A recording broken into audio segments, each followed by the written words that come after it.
সূর্যগড় রাজ্য হিমালয়ের পাদদেশে অবস্থিত একটি সমৃদ্ধ ও শান্তপ্রিয় রাজ্য ছিল। এখানকার রাজা মহারাজা সূর্যভান যতটাই প্রতাপশালী ছিলেন ততটাই ন্যায়প্রিয়ও ছিলেন। তার একমাত্র পুত্র ছিলেন রাজকুমার বিক্রম। বিক্রম নামের মতোই অত্যন্ত বীর ও পরাক্রমী ছিলেন। তার তালোয়ারবাজি ও ঘোড়সাওয়ারির চর্চা দূর দূরান্ত পর্যন্ত ছিল। কিন্তু বীরত্বের পাশাপাশি তার মধ্যে রাজকুমারোচিত এক জেদ এবং একঘেয়েমি বা এক প্রকার অবহেলাও ছিল। তিনি প্রায় রাজকীয় গুরুতর কাজকর্মে বিরক্ত হয়ে যেতেন এবং ছদ্মবেশে সাধারণ মানুষের মধ্যে ঘুরতে বেরিয়ে পড়তেন। তার মনে হতো আসল জীবন প্রাসাদের দেওয়ালের বাইরেই আছে। তার বাবা মহারাজা সূর্যভান তার এই অভ্যাসে চিন্তিত থাকতেন। বিক্রমকে তিনি প্রায়ই বলতেন, একদিন এই পুরো রাজ্য তোমার হবে। তোমাকে তোমার প্রজাদের সমস্যাগুলো বুঝতে হবে, সন্ধি ও কূটনীতির সূক্ষ্ম বিষয়গুলো শিখতে হবে। কেবল তালোয়ার চালানোই রাজার ধর্ম নয়। বিক্রম হেসে উড়িয়ে দিয়ে বলতেন, পিতাজি, যখন সময় আসবে তখন আমি সব শিখে নেব। এখন তো আমাকে আমার রাজ্যের অলিগলি আর এখানকার মানুষের মনকে জানতে হবে। অন্যদিকে সূর্যগড়ের বাইরের প্রান্তে, যেখানে শহরের সীমানা শেষ হতো এবং ঘন জঙ্গল শুরু হতো, সেখানে কামারদের বসতি ছিল। সেখানেই একটি ছোট কিন্তু পুরো রাজ্যের সবচেয়ে বিখ্যাত হাপর বা ভাট্টি ছিল। এই ভাট্টিটি ছিল এক যুবতীর, যার নাম ছিল ভদ্রা। ভদ্রা ছিল অসাধারণ। সে কোনো কোমল কলি নয়, বরং ছিল এক দাউ দাউ জ্বলন্ত শিখা। তার পিতা, যিনি রাজ্যের সবচেয়ে দক্ষ কামার ছিলেন, তার মৃত্যুর পর ভদ্রা একাই ভাট্টি সামলেছিল। সে পুরুষদের চেয়েও ভালো অস্ত্র ও সরঞ্জাম তৈরি করত। যখন সে ভারী হাতুড়ি তুলে তপ্ত লোহার উপর আঘাত করত, তখন স্ফুলিঙ্গ এমনভাবে ছিটকে আসত যেন রাতের আকাশে তারা ছড়িয়ে পড়েছে। তার মুখ কয়লার কালিতে মাখা থাকত, ঘামের ফোঁটা তার ভ্রুর ওপর চিকচিক করত, এবং তার চোখে এমন এক তেজ জ্বলত যা যে কোনো যোদ্ধাকে ভীত করে দিতে পারে। সে সুন্দর ছিল, কিন্তু তার সৌন্দর্য কোমল ছিল না, ছিল ইস্পাতের মতো দৃঢ়। ভদ্রা শুধু একজন কামার ছিল না, সে তার ঠাকুমার কাছ থেকে সেই প্রাচীন জ্ঞানও পেয়েছিল, যা বংশপরম্পরায় তাদের পরিবারে চলে আসছিল। সে ধাতুর রহস্য জানত, আগুনের স্বভাব বুঝত, এবং তার সেই পুরনো কিংবদন্তি ও জাদুটোনারও জ্ঞান ছিল, যা মানুষ এখন ভুলে গেছে। সে জানত কোন ধাতু চাঁদের আলোয় তপ্ত করলে শক্তিশালী হয়, এবং কোন আকরিকের মধ্যে পৃথিবীর প্রাচীন জাদু লুকিয়ে আছে। এক তপ্ত দুপুরে রাজকুমার বিক্রম একজন সাধারণ সৈনিকের বেশে শহরের গলি দিয়ে যাচ্ছিলেন। আজ তার মন খুব অস্থির ছিল। সকালেই রাজদরবারে সীমান্ত সুরক্ষা নিয়ে এক গুরুতর আলোচনা হয়েছিল, যেখান থেকে তিনি বিরক্ত হয়ে বেরিয়ে এসেছিলেন। ঘুরতে ঘুরতে তিনি কামারদের বস্তিতে পৌঁছে গেলেন। একটি ভাট্টি থেকে আসা হাতুড়ির ছন্দবদ্ধ আঘাত তার দৃষ্টি আকর্ষণ করল। সেই আওয়াজে এক অদ্ভুত সম্মোহন ছিল। তিনি ভাট্টির কাছে পৌঁছলেন এবং যা দেখলেন তা দেখে থমকে গেলেন। ভিতরে ভাট্টির কমলা শিখার সামনে এক যুবতী দাঁড়িয়েছিল।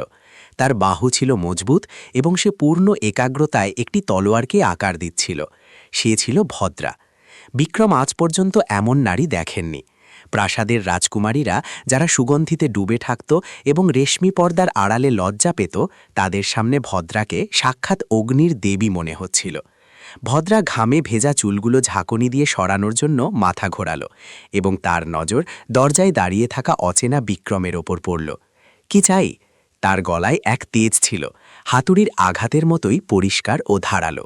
বিক্রম, যিনি নিজের উপস্থিত বুদ্ধির জন্য পরিচিত ছিলেন, আজ নির্বাক হয়ে গেলেন। তিনি শুধু এটুকুই বলতে পারলেন, জল, জল পাওয়া যাবে? ভদ্রা পাশে রাখা মাটির কলসির দিকে ইশারা করে বলল, নিজে নিয়ে নাও, আমার হাত খালি নেই। বিক্রম ভিতরে এলেন। তিনি জল খেলেন, কিন্তু তার নজর ভদ্রার উপর থেকে সরল না। তিনি তার প্রতিটি আঘাত, লোহার বদলে যাওয়া আকার এবং আগুনের শিখায় উজ্জ্বল তার মুখ দেখছিলেন। তিনি সেই মুহূর্তেই নিজের মন হারিয়ে বসলেন।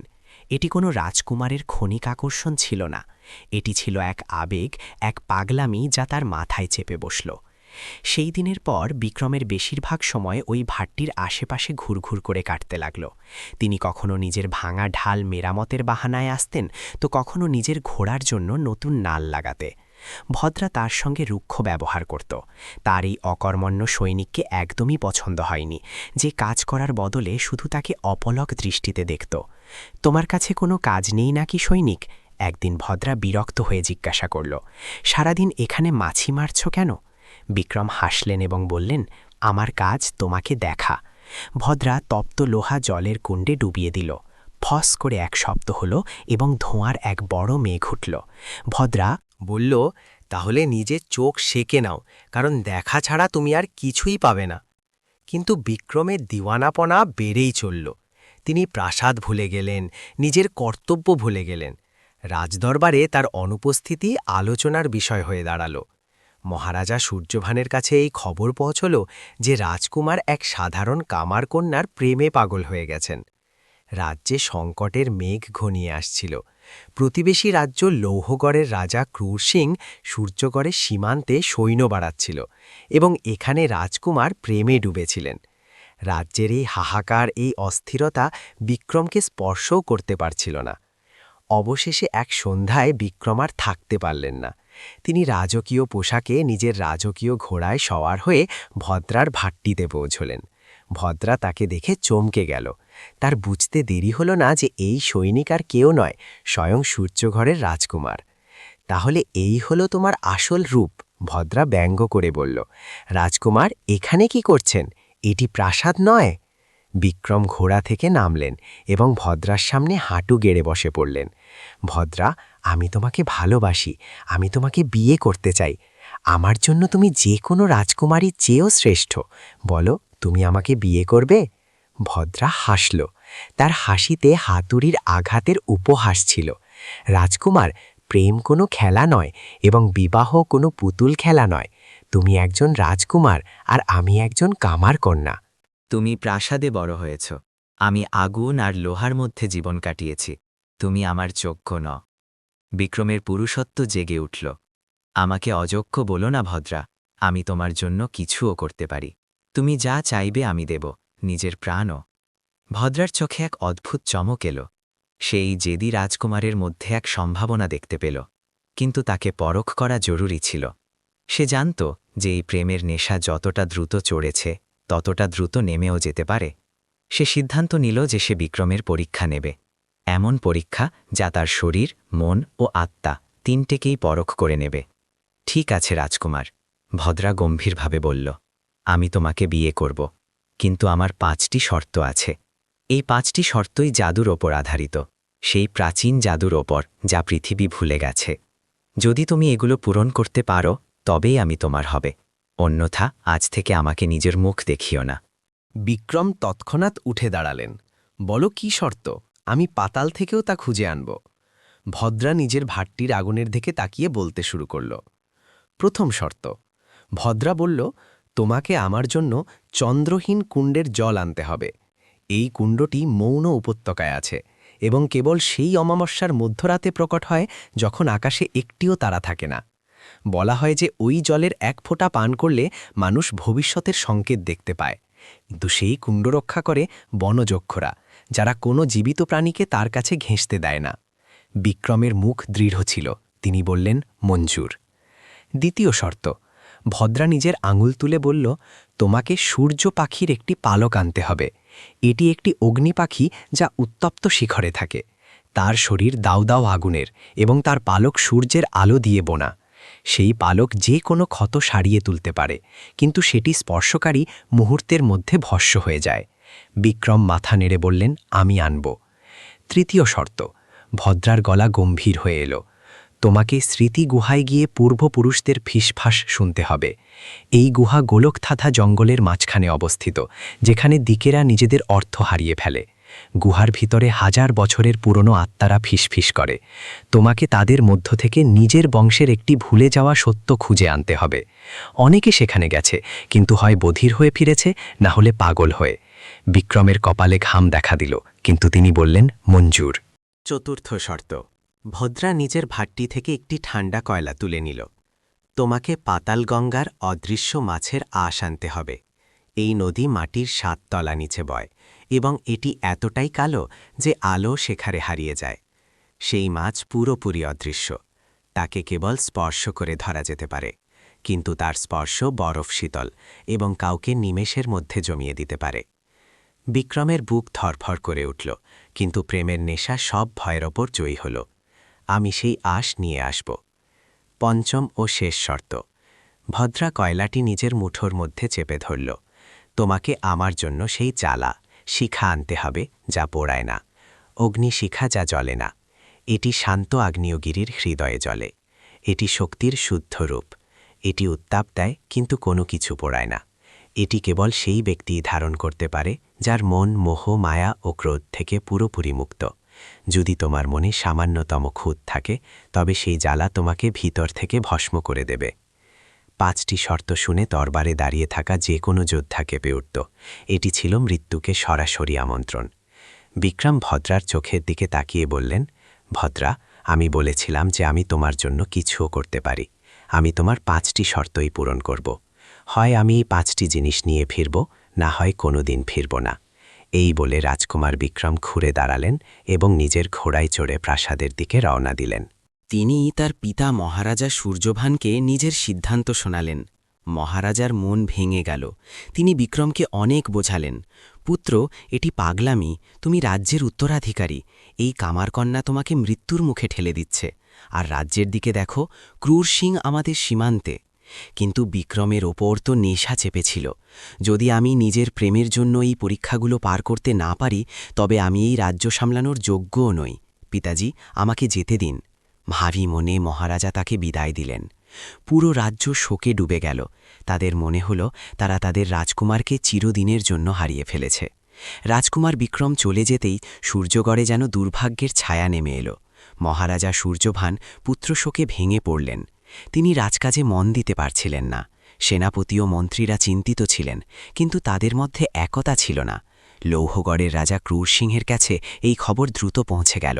হা হা হা, সে নিজের সিংহাসনে বসে হাসিল। সূর্যগড়ের রাজকুমার এক কামার কন্যার জন্য জাদুটোনা করতে বেরিয়ে গেছে, আর বুড়ো রাজা শোক পালন করছে। এটাই সঠিক সময়। সূর্যগড়ের উর্বর জমি আর তার কোষাগার এখন আমার হবে। ক্রূর সিং নিজের বিশাল বাহিনীকে আক্রমণের আদেশ দিল। লৌহগড়ের সেনাবাহিনী, যারা নিজেদের নিষ্ঠুরতার জন্য কুখ্যাত ছিল, পঙ্গপাল দলের মতো সূর্যগড়ের দিকে ধেয়ে চলল। তারা পথে আসা গ্রামগুলোকে জ্বালিয়ে দিল, ফসল নষ্ট করল এবং হাহাকার সৃষ্টি করল। কিছুদিনের মধ্যেই ক্রূর সিংয়ের বাহিনী সূর্যগড়ের রাজধানী চারিদিক থেকে ঘিরে ফেলল। প্রাসাদে হুলুস্থুল পড়ে গেল। সেনাপতি রক্ষার দায়িত্ব নিলেন, কিন্তু শত্রুর সেনা ছিল বিশাল। তাদের কাছে উন্নত মানের অবরোধের সরঞ্জাম, সিজ ওয়েপন্স ছিল। সূর্যগড়ের সৈনিকরা সাহসিকতার সঙ্গে লড়ল, কিন্তু তাদের মনোবল ভেঙে পড়ছিল।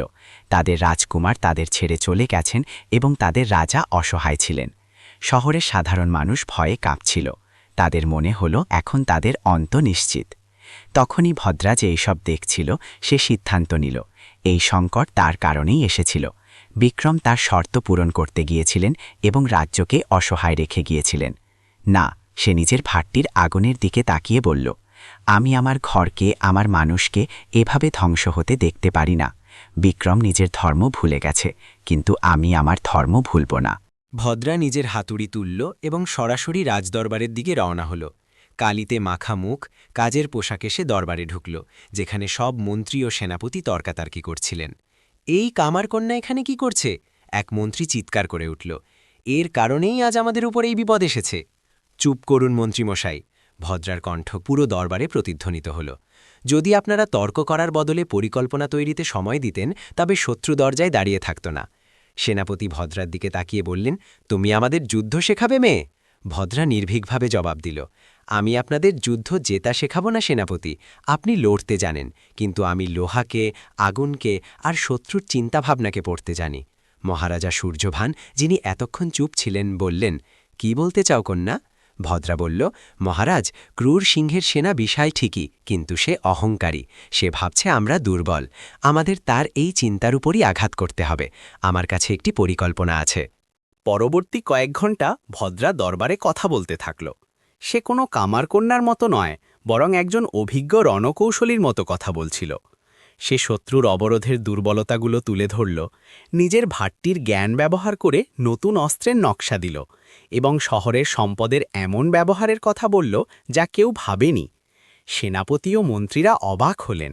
এই সাধারণ কামারকন্যার মধ্যে এত চতুরতা আর এত জ্ঞান এলো কোত্থেকে?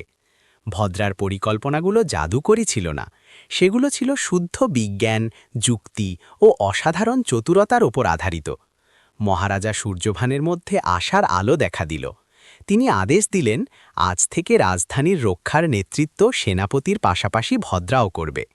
ভদ্রা তৎক্ষণাৎ কাজ শুরু করল।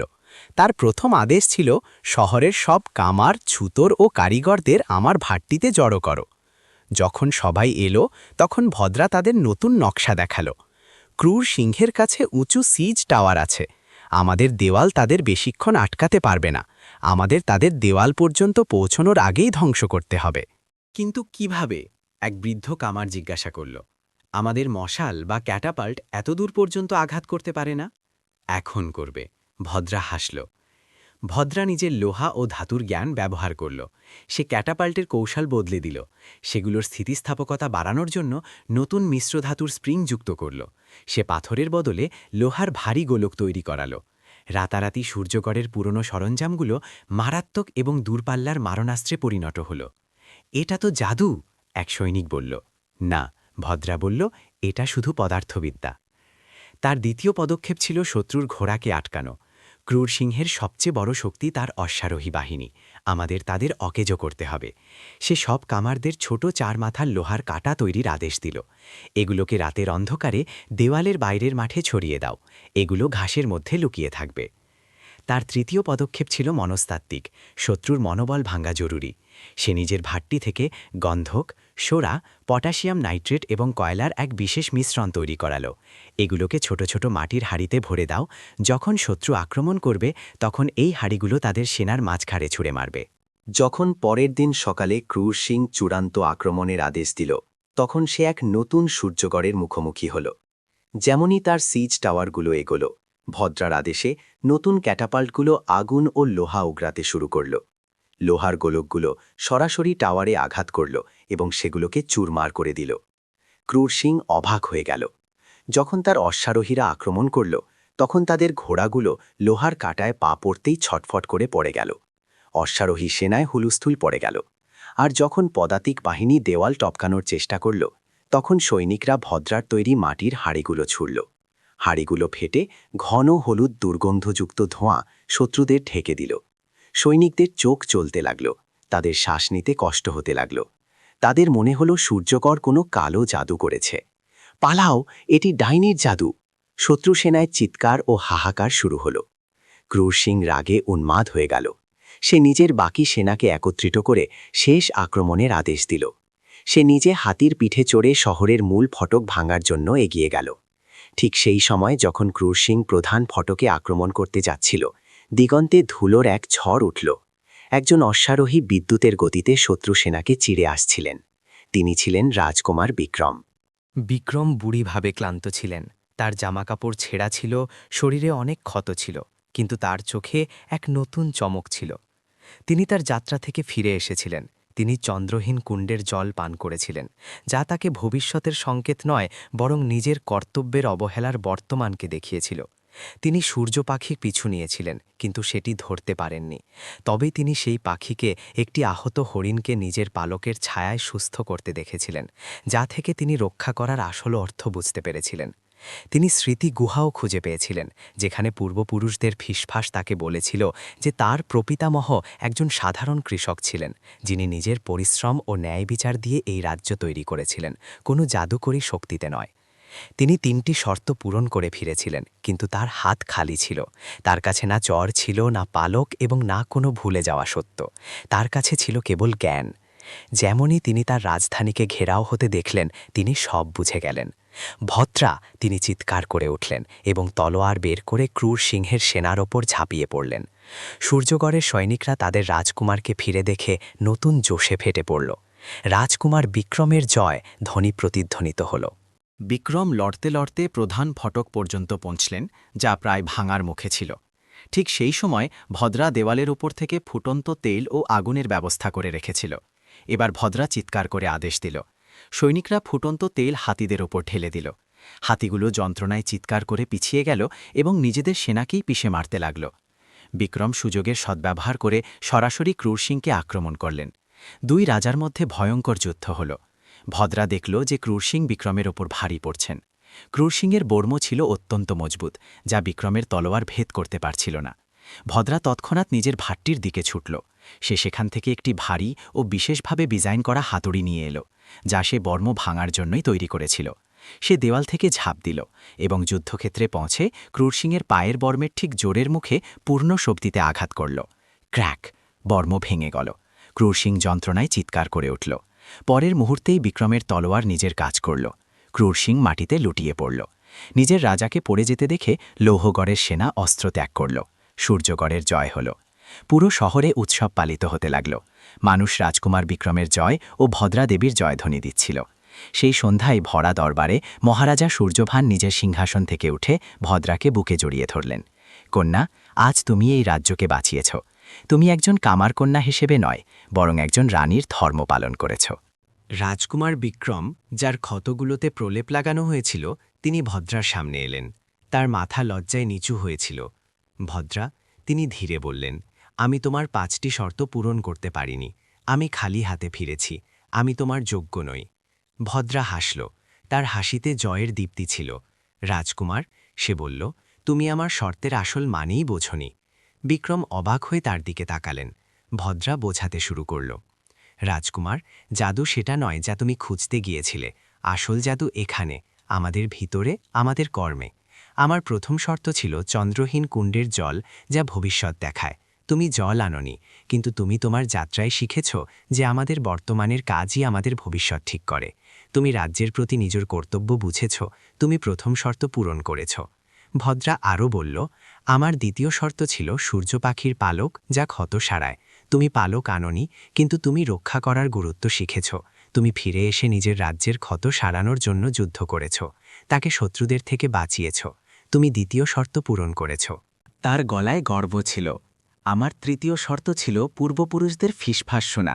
তুমি কোনো ভুলে যাওয়া সত্য আনোনি, কিন্তু তুমি এই সবচেয়ে বড় সত্য জেনে নিয়েছ যে আমাদের বংশ বড় নামে নয়, বরং বড় কাজে তৈরি হয়। তুমি নিজের পরিশ্রম ও সাহসিকতায় প্রমাণ করেছ যে তুমি সেই কৃষকের যোগ্য বংশধর। তুমি তৃতীয় শর্ত পূরণ করেছ। বিক্রম বাক্রুদ্ধ ছিলেন। কিন্তু চতুর্থ আর পঞ্চম শর্ত? ভদ্রা হাসল। চতুর্থ শর্ত ছিল অদৃশ্য মাছের আঁশ। সেই মাছ হল জ্ঞান, যা দেখা যায় না কিন্তু যাকে পরিশ্রম দিয়েই ধরা যায়। আজ তুমি নিজের চতুরতায় যে যুদ্ধ জিতেছ, তা সেই অদৃশ্য জ্ঞানেরই প্রমাণ। তুমি চতুর্থ শর্ত পূরণ করেছ। আর পঞ্চম? বিক্রম জিজ্ঞাসা করলেন। পঞ্চম শর্ত ছিল সেই জ্বালা যা পোড়ায় না। রাজকুমার, যখন তুমি আমার সঙ্গে প্রথমবার দেখা করেছিলে, তোমার মধ্যে প্রেমের এক জ্বালা ছিল, কিন্তু সেটি ছিল এমন এক জ্বালা যা তোমাকে ভস্ম করছিল, তোমাকে তোমার কর্তব্য থেকে দূরে সরিয়ে নিচ্ছিল। সেটি ছিল পুড়িয়ে মারার জ্বালা। ভদ্রা শহরের জ্বলন্ত মশালগুলোর দিকে ইশারা করল। আজ যখন তুমি নিজের রাজ্যের জন্য, নিজের প্রজাদের জন্য লড়াই করলে, তখন তোমার হৃদয়েও একটি জ্বালা ছিল। সেটি প্রেমেরই জ্বালা ছিল, কিন্তু সেটি স্বার্থের নয়, কর্তব্যের ছিল। এটি সেই জ্বালা যা উষ্ণতা দেয়, আশা দেয়, কিন্তু কাউকে ভস্ম করে না। এটি সেই না পোড়ানো জ্বালা। রাজকুমার বিক্রম, তুমি আমার 5টি শর্তই পূরণ করেছ। বিক্রমের চোখে জল এলো। তিনি বুঝতে পেরেছিলেন যে ভদ্রা তাকে মৃত্যুর মুখে নয়, বরং জ্ঞানের যাত্রায় পাঠিয়েছিল। সে একজন দায়িত্বজ্ঞানহীন রাজকুমারকে একজন যোগ্য রাজা বানানোর জন্য পাঠিয়েছিল। বিক্রম ভদ্রার সামনে হাঁটু গেড়ে বসলেন, কিন্তু এবার একজন প্রেমিকের মতো নয়, বরং একজন শিষ্যের মতো। ভদ্রা, তিনি বললেন, তুমি কি এখন আমাকে বিয়ে করবে? আর তুমি কি আমার রানী হয়ে এই রাজ্য চালাতে আমাকে সাহায্য করবে? ভদ্রা হেসে বিক্রমকে টেনে তুলল। হ্যাঁ রাজকুমার, আমি তোমার স্ত্রীও হব, আর তোমার সবচেয়ে বিশ্বস্ত সাথীও হব। পুরো সূর্যঘরে 7 দিন ধরে উৎসব পালিত হল। রাজকুমার বিক্রম ও কামারকন্যা ভদ্রার বিবাহ হল। এটি শুধু 2 মানুষের নয়, বরং রাজ ও কাজের, শক্তি ও বুদ্ধির, তলোয়ার ও হাতুড়ির মিলন ছিল। ভদ্রা প্রাসাদে থেকেও নিজের ভাট্টি ছাড়েনি। সে রানীও ছিল এবং রাজ্যের মুখ্য কারিগরও। আর বিক্রম এমন একজন রাজা হলেন যিনি শিখেছিলেন যে আসল জাদু অলৌকিক শক্তিতে নয়, বরং নিজের প্রজাদের প্রতি প্রেম, কর্তব্য, জ্ঞান ও চতুরতার মধ্যে থাকে।